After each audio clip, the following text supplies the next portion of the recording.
తాకట్టులో ఉన్న బంగారాన్ని విడిపించి ఆ రోజు ఆన్లైన్ రేటుకే మేము కొంటాం. Sharma gold company. నమస్తే, మీరు చూస్తుంది సుమన్ టీవీ. నేను మీ కీర్తి. అక్టోబర్ నెలలో ద్వాదశ రాశుల వారికి ఎలా ఉండబోతోందో తెలియజేయడానికి మనతో పాటు ఉన్నారు ప్రముఖ ఆధ్యాత్మికవేత్త కోనాల భాగ్యలక్ష్మి గారు. నమస్తే అమ్మా. ఓం శ్రీ మాత్రే నమః. అమ్మ, ఈ అక్టోబర్ నెలలో ధనుసు రాశి వారికి ఎలా ఉంది? శుక్లాంబరధరం విష్ణుం శశివర్ణం చతుర్భుజం ప్రసన్న వదనం ఛాయే సర్వ విఘ్నోపశాంతయే. ఓం శ్రీ మాత్రే నమః. అక్టోబర్ నెల అంటే 1-10-2024 మాస ఫలాలు కార్యక్రమానికి స్వాగతం. ద్వాదశ రాశుల వారికి ఏ విధంగా ఉండబోతోంది, ఏమిటి సంగతి అనే విషయాన్ని మనం ఇప్పుడు ఒకసారి పరిశీలిద్దాం. మరి అయితే ఈ అక్టోబర్ నెలలో చూసినట్లయితే కనుక మనకి దేవీ నవరాత్రులు ప్రారంభమవుతాయి. అమ్మవారి యొక్క అనుగ్రహంతో అందరూ కూడా దేవీ నవరాత్రులు అనేటటువంటి శుభకరమైనటువంటి విశేషాలు, మనకు జాతక విశేషాలతో పాటు ఆ విషయాలు కూడా అమ్మవారిని ఏ విధంగా ఎలా పూజిస్తే అమ్మవారి అనుగ్రహం లభిస్తుంది అని ఆలోచించేటటువంటి అతిథులందరికీ కూడా దసరా శుభాకాంక్షలు. తర్వాత చూసినట్లయితే కనుక 11వ తారీఖున గురుడు వక్రగతిని వెళ్ళబోతున్నాడు. ఆ విషయం గుర్తుపెట్టుకోండి. వృషభ రాశిలో ఉన్నటువంటి గురువు గారు 11వ తారీఖున వక్రగతిలోకి వెళ్ళబోతున్నారు. తర్వాత చూసినట్లయితే 11వ తారీఖునే తులారాశిలోకి బుధుడు ప్రవేశిస్తున్నాడు. ఆ విషయం కూడా గమనించగలరు. తర్వాత 14వ తారీఖున శుక్రుడు వృశ్చిక రాశిలోకి ప్రవేశిస్తున్నాడు. తర్వాత చూసినట్లయితే 18వ తారీఖున రవి తులారాశిలోకి రవి సంక్రమణం జరగబోతోంది. తర్వాత చూసినట్లయితే కనుక కర్కాటక రాశిలోకి కుజుడు 20వ తారీఖున ప్రవేశం చేస్తున్నాడు. అయితే ముఖ్యంగా చూసినట్లయితే కనుక 30వ తారీఖున బుధుడు వృశ్చికంలోకి ప్రవేశిస్తున్నాడు. గ్రహముల యొక్క గమనాలు ఈ విధంగా ఉన్నాయన్నమాట. అయితే మనము అనుకుంటూ ఉంటాం కదా, ఏమనంటే కనుక గ్రహాల గమనాలను బట్టే మన యొక్క జాతక చక్రంలో పరిస్థితులు, స్థితి, గతి కూడా మారుతుంది అన్న విషయం మనం అనుకుంటూ ఉంటాం కదా. మరి అలాంటప్పుడు ద్వాదశ రాశుల వారికి ఈ మాసంలో ఏ విధంగా మారబోతోంది 1-10-2024, 31-10-2024 వరకు మనం చెప్పుకుందాం. ధనుసు రాశి వారికి మాస ఫలాలు కార్యక్రమానికి స్వాగతం. మూలా నక్షత్రం, పూర్వాషాఢ నక్షత్రం, ఉత్తరాషాఢ ప్రథమార్థం.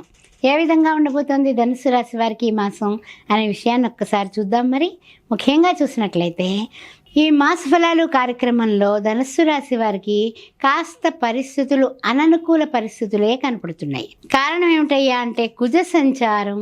కుజుడు 7th హౌస్లో ఉన్నాడు. ఆయన అష్టమంలోకి వస్తున్నాడు. అష్టమంలోకి వచ్చాడు కుజుడు అంటే ఎలా ఉంటుందంటే 20వ తారీఖు నుంచి ఇలా నలిపేసి వదిలేస్తాడు. అంతే, ఇలా చక్కగా నలిపేస్తాడు. అడకత్తెరలో పడ్డ పోక చెక్కలాగా అయిపోతారు వీళ్ళు. అందువల్ల కాస్త 20వ తారీఖు వరకు మీరు మంచిగా బ్రహ్మాండంగా అన్ని ప్లాన్లు ఏం చేసుకుంటారో అన్నీ చకచకా చేసేసుకోండి. తర్వాత మాత్రం కాస్తంత తలకాయ నొప్పులు ఎక్కువగానే ఉంటాయి, జాగ్రత్త. తర్వాత ప్రతిబంధకాలండి. ఏం చేద్దామన్నా సరే వెంటనే అక్కడ మనకి పెద్ద స్పీడ్ బ్రేకర్ కనపడిపోతుంది. ఇందువల్ల జాగ్రత్తగా ఉండండి. తర్వాత ఆర్థికంగా మాత్రం పర్వాలేదు. ఆర్థికంగా అననుకూలతలేం లేవు. ఆర్థికంగా సామాన్యం, పర్వాలేదు. దానికోసం బెంగట్టు పక్కకుపాకండి. కానీ హామీలకి దూరంగా ఉండండి. నేనున్నాను, మీకెందుకు, నేను చేస్తానండి, ఏమిటి మీకు మధ్యవర్తి ఆ హామీ సంతకం కావాలా, టక్ టక్ టక్ అని పెట్టేసి ఆ విధంగా చేశారనుకోండి, ఆ తర్వాత అన్నీ కూడా మీ కాళ్ళకు కాదు మెడకు చుట్టుకుంటాయి. జాగ్రత్త జాగ్రత్త జాగ్రత్త. ఆ విషయంలో మీకు చాలా తలకాయ నొప్పులు వచ్చే అవకాశం కనపడుతోంది.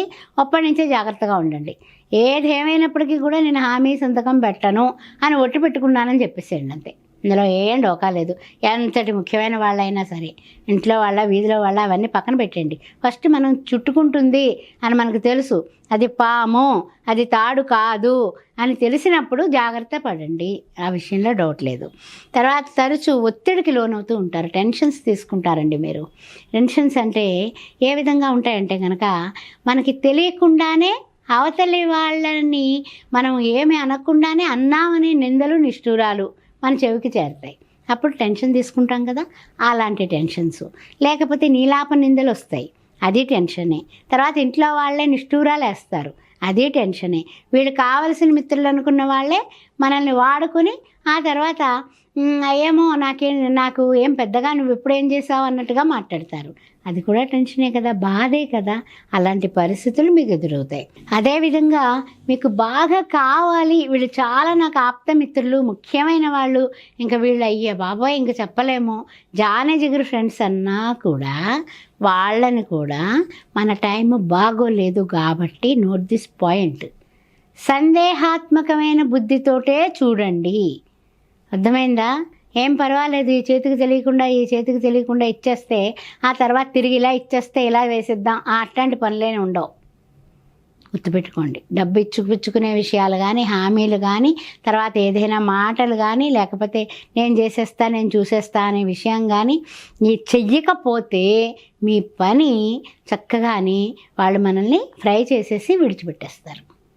ఇందువల్ల అబాసు పాలు చేస్తారు. జాగ్రత్త జాగ్రత్త జాగ్రత్త. తర్వాత విషయానికి ఏంటంటే కనుక, నూతనంగా ఏవైనా సరే ప్రయాణాలు చేద్దాం అనుకునే వాటికి కొంచెం దూరంగా ఉండడమే చెప్పదగిన సూచన. అదేవిధంగా ప్రయాణాలు తగ్గించుకుంటే ఇంకా మంచిదండి. ఏదో రకంగా అబ్బాయి లేదండి నాకు వస్తుంటే హెల్త్ బాగాలేదు ఉట్టిదే, కానీ ఏం చేస్తాం, సమయానుకూలంగా ఇంట్లో బాగాలేదనో ఇంకోటనో, లేకపోతే మా వాళ్ళకి కొంచెం జాగ్రత్తగా చూసుకోమన్న డాక్టర్నో ఏదో ఒకటి చెప్పి తప్పించుకు తిరుగువాడు ధన్యుడు సుమతి అన్నట్టుగా ప్రయాణాలు వాయిదా వేయడం అనేది చెప్పదగిన సూచన. అయితే ఏంటంటే కనుక వీటిలన్నింటికి ఎలా ఉన్నప్పటికీ కూడా భార్యాభర్తల మధ్య కాస్తంత ప్రేమాప్యాయతల వల్ల కాస్త మనసుకి ఊరట కలుగుతుంది. ఆ విషయం గుర్తుపెట్టుకోండి. తర్వాత ఏంటంటే కనుక, మీరు ఎప్పుడైతే ప్రయాణాలకు దూరంగా ఉన్నారో విలువైన వస్తువులు పోగొట్టుకునేటటువంటి కార్యక్రమానికి వెంటనే అక్కడ బ్రేక్ పడిపోతుంది అన్నమాట. అందువల్ల మీరు చాలా జాగ్రత్తగా ప్రయాణాలను తప్పించుకోండి. వివాహాది శుభకార్య విషయాల్లో తొందరపాటు నిర్ణయాలు తీసుకోకుండా మీ జీవిత భాగస్వామిని, మీ కుటుంబ వ్యక్తుల్ని ఇన్వాల్వ్ చేసి వాళ్ళని ముందు పెట్టి మీరు వెనక ఉండి మన టైం బాగాలేదు కాబట్టి మీరు వాళ్ళ చేత మాట ముచ్చట చేయించండి. అది చెప్పదగిన సూచన. పెళ్లి సంబంధాలు విషయంలో ఈ జాగ్రత్తలు తీసుకోండి. సో ధనుసు రాశి వారు ఎలాంటి రెమెడీస్ చేస్తే మరింత కలిసి వస్తుందంటారు? ముఖ్యంగా మీరు చేయాల్సిన విషయం ఏమిటంటే దుర్గారాధన చెయ్యండి. యా దేవి సర్వభూతేషు మాతృరూపేణ సంస్థిత నమస్తత్వే నమస్తత్వే నమస్తత్వే నమో నమః అని అమ్మవారిని ఆరాధించండి. కాచ్యాయనాయ విద్మహే కన్యాకుమార ధీమహి తన్నో దుర్గి ప్రచోదయాత్ అని ఓం దుమ్ దుర్గాయ నమః అనుకుంటూ శుక్రవారం పూట మంగళవారం పూట అమ్మవారి కుంకుమార్చన చేయించుకొని 6 ముత్తైదువులకి మీ ఇంట్లో ఆడవాళ్ళ చేత, ఆడవాళ్ళైతే వారే స్వయంగా తాంబూల దానం ఇప్పించి ఆ రోజున పేదవాళ్ళకి కడుపు నిండా భోజనం పెట్టి, కుదిరినట్లయితే బట్టలు పెడితే అన్ని విధాల బాగుంటుందండి. ఆ విషయాన్ని గుర్తుపెట్టుకోండి. ఒక్కసారి చేసినా సరిపోతుంది. 6 ముత్తైదువులకి తాంబూలం ఇవ్వండి. ఓం శ్రీ మాత్రే నమః.